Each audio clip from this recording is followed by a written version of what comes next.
And we are so back. Hi, hello. How are you?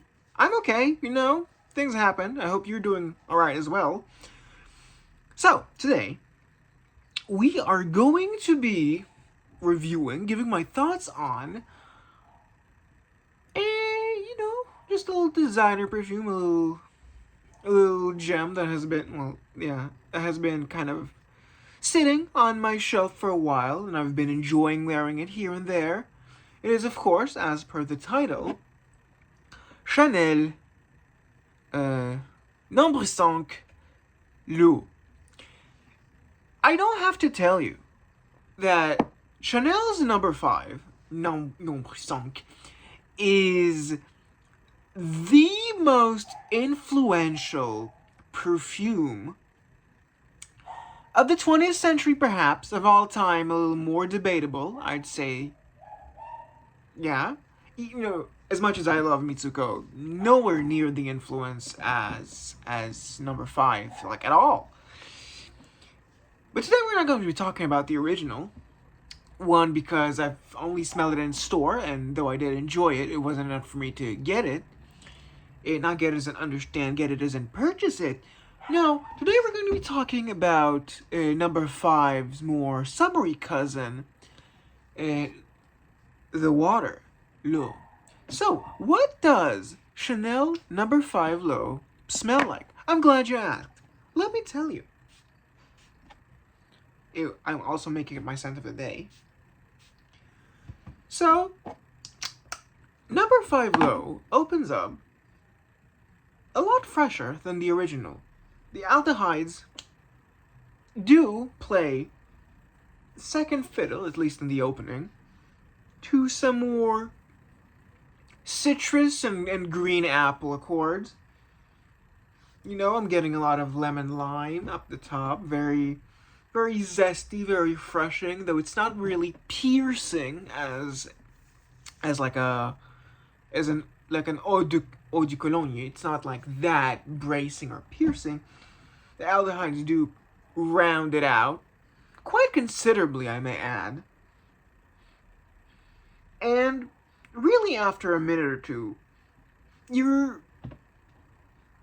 settling down to a softer and more modern aldehyde base. This is not a Lanvin Arpège. This is not an Hermès Calèche. This is not even the original No.5 from Chanel. No, this has a much younger facade to it. Not even like a facade. It just has a younger nature to it.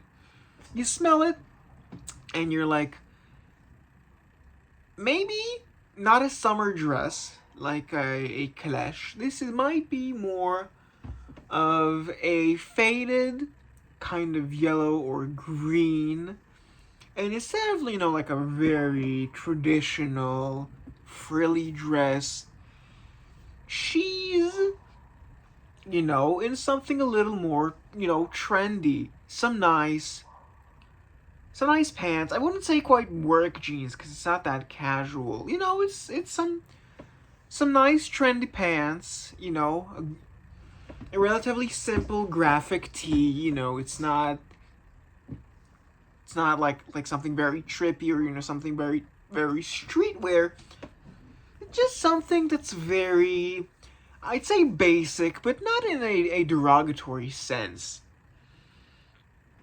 This is a very summery scent. I wouldn't say, like, I don't even think you could like pull it off perfectly in spring because it's just so light.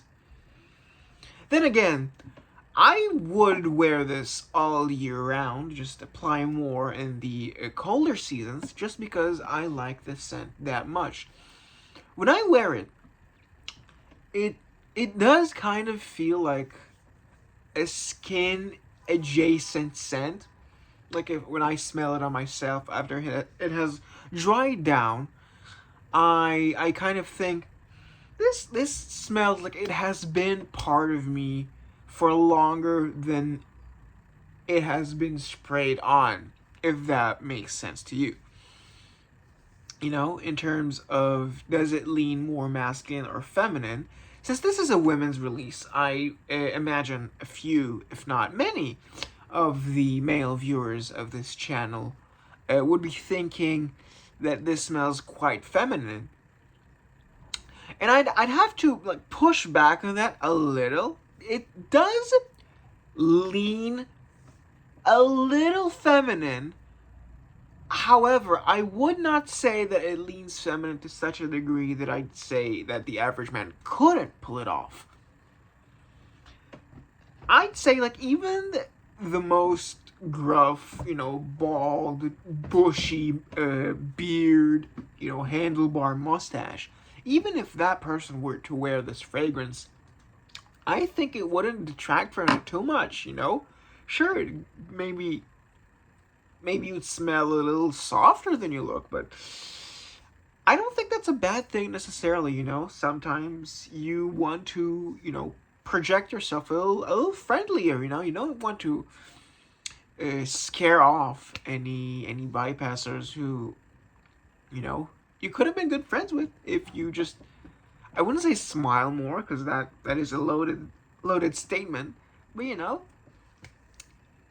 this could get you through the door with plenty of people. It's not very avant-garde. It's not very experimental. It is a very inoffensive scent. Inoffensive here does not mean boring. This is an unpretentious, easy to understand, just all around crowd pleaser. Is this going to garner you compliments?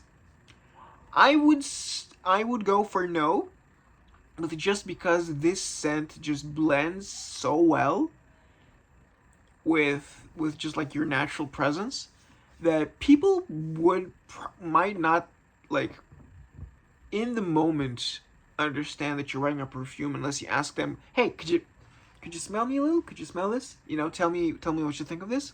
Which is, you know, unless you're just hanging out with a bunch of fragrance enthusiasts, I would advise against doing that.